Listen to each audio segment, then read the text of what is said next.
आणि यानंतर आपण कर्नाटकात जाऊयात। कर्नाटकामध्ये नवनिर्वाचित मुख्यमंत्री म्हणून डी.के. शिवकुमार हे शपथ घेत आहेत।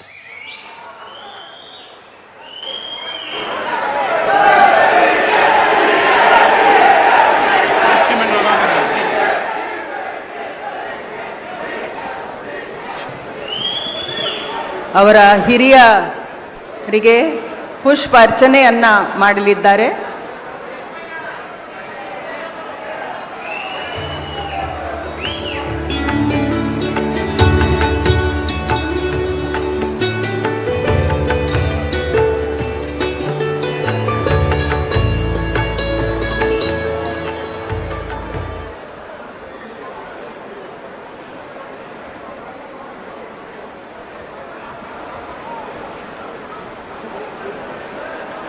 ಮಾನ್ಯ ರಾಜ್ಯಪಾಲರು ಈಗ ಪದವಿಯ ಅಧಿಕಾರ ಪದ ಹಾಗೂ ಗೌಪ್ಯತಾ ಪ್ರಮಾಣ ವಚನವನ್ನ ಬೋಧನೆ ಮಾಡಲಿದ್ದಾರೆ।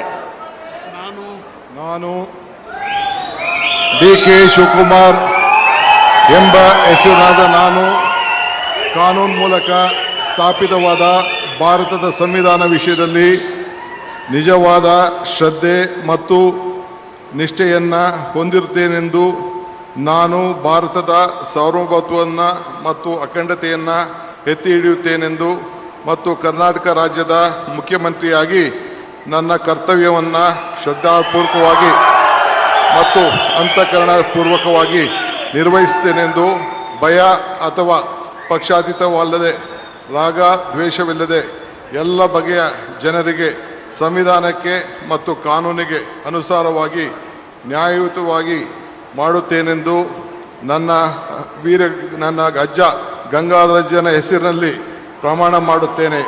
ಶ್ರದ್ಧಾಪೂರ್ವಕವಾಗಿ ಪ್ರತಿಜ್ಞೆಯನ್ನ ಮಾಡುತ್ತೇನೆ।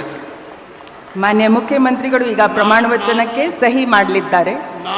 ನಾನು ಡಿ.ಕೆ. ಶಿವಕುಮಾರ್ ಎಂಬ ಹೆಸರಾದ ನಾನು ಕರ್ನಾಟಕ ರಾಜ್ಯದ ಮುಖ್ಯಮಂತ್ರಿಯಾಗಿ ನನ್ನ ಪರ್ಯಾಲೋಚನೆಗೆ ತರಲಾಗುವ ಅಥವಾ ನನಗೆ ತಿಳಿಯದೇ ಬರುವ ಯಾವುದೇ ವಿಷಯವನ್ನು ರಾಜ್ಯದ ಮುಖ್ಯಮಂತ್ರಿಯಾಗಿ ನನ್ನ ಕರ್ತವ್ಯವನ್ನು ಮುಕ್ತ ನಿರ್ವಹಣೆಯ ಅಗತ್ಯವಾಗುವುದೆಂದು ಸಂದರ್ಭದಲ್ಲಿ ಅಲ್ಲದೆ ಅನಾತ್ಯ ಯಾರೇ ವ್ಯಕ್ತಿಗೆ ಅಥವಾ ವ್ಯಕ್ತಿಗಳಿಗೆ ಪ್ರತ್ಯೇಕವಾಗಿ ಅಥವಾ ಪರೋಕ್ಷವಾಗಿ ತಿಳಿಸುವುದಿಲ್ಲ ಅಥವಾ ಬಹಿರಂಗಪಡಿಸುವುದಿಲ್ಲ ಎಂದು ನನ್ನ ಅಜ್ಜನ ವೀರ ಗಂಗಾಧರ ಅಜ್ಜರ ಹೆಸರಿನಲ್ಲಿ ಪ್ರಮಾಣ ಮಾಡುತ್ತೇನೆ। ಶ್ರದ್ಧಾಪೂರ್ವಕವಾಗಿ ಪ್ರತಿಜ್ಞೆಯನ್ನು ಮಾಡುತ್ತೇನೆ।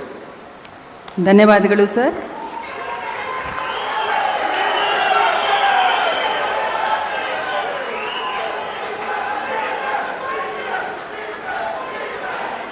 तेव्हा डी.के. शिवकुमार यांनी मुख्यमंत्री म्हणून शपथ घेतलेली आहे। तेव्हा आता डी.के. हे कर्नाटकचे नवनिर्वाचित मुख्यमंत्री असणार आहेत। या शपथविधी सोहळ्याला विरोधी पक्षनेते राहुल गांधी आणि काँग्रेसचे अध्यक्ष मल्लिकार्जुन खरगे हेही उपस्थित आहेत। आता डी.के. यांच्या या मंत्रिमंडळामध्ये कुणाकुणाला स्थान मिळतंय हे पाहणं तितकंच औत्सुक्याचं असणार आहे। या सगळ्याबाबत दिल्लीमध्ये खलबत झालेली होती आणि सिद्धरामय्या असतील, डी.के. असतील यांची मल्लिकार्जुन खरगे आणि राहुल गांधी यांच्यासोबत अनेक दिवस खरं तर चर्चा सुरू ನೀಡುವ ಮುಖಾಂತರ ಮಾನ್ಯ ರಾಜ್ಯಪಾಲರು ಅಭಿನಂದಿಸಲಿದ್ದಾರೆ। ಚಪ್ಪಾಳೆಯೊಂದಿಗೆ राज्यपालांकडून आता डी.के.चं अभिनंदन केलं जात आहे।